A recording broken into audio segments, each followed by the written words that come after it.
It was a terrible, terrible idea for somebody struggling with addiction. Yeah. But it was perfect. And it allowed me this, in Denver and Oklahoma City and Omaha. And like I would go into a new town, I'd go to a bar and I'd say, where are the great places around this city, that I can go have some fun? And people would say, go here and go here. And eventually the bartender would say, but whatever you do, like, don't go down to Colfax in Denver. Yeah. And I'm like, okay, so I can avoid that. Where is that exactly? Yeah, exactly.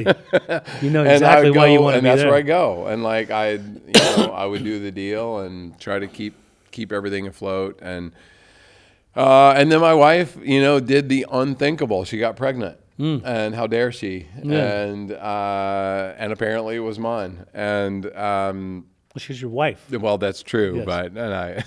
She reminded me of that too. Yeah.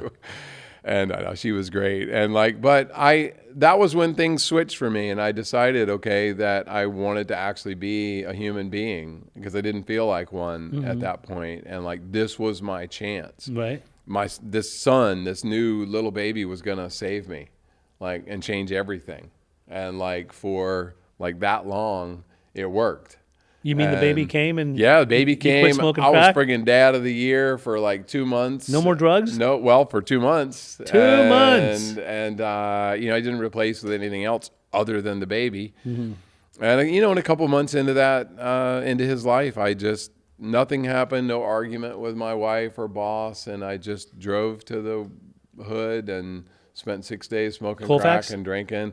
This one was actually in Wichita, Kansas. Mm-hmm. So I got sober in Wichita, Kansas, which if you can get sober in Wichita, you can get sober anywhere.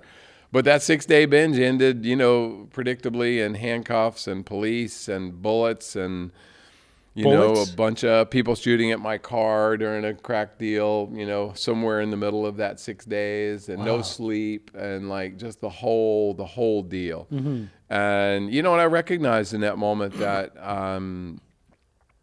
it was the moment that I was going to have to decide, did I want to live or not? Mm-hmm. And, and I did. I recognized in that moment that I did. And I went to an AA meeting that night.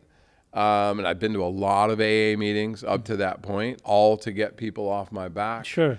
That's what a lot of people go for. First time I stepped into an AA meeting, I literally am looking around. This is in Atlanta, so many years before, and I'm looking around. And I'm like, it seems like these people have actually quit drinking. Am I in the right meeting? Because I'm here just to try to get this under control. Mm-hmm. Right? Because drinking was really screwing up my drug use. For sure. And so, so this was the first time that I took it seriously. And I got up the next day and I went for a run. And I committed to doing those two things every day for 30 days. And I got a sponsor, the very first day I walked in.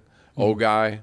Now I'm the OG. But, he was in his 70s. And, I was 29 years old. And he tricked me into coming in and making coffee every day, to be of service. Sure, I know that trick. And the very first day I ever met him, he's like, to keep it, you have to give it away. Mm-hmm. And, I kept, someday it'll probably be tattooed on my body, but it's the thing and the concept that really set the course for the rest of my life.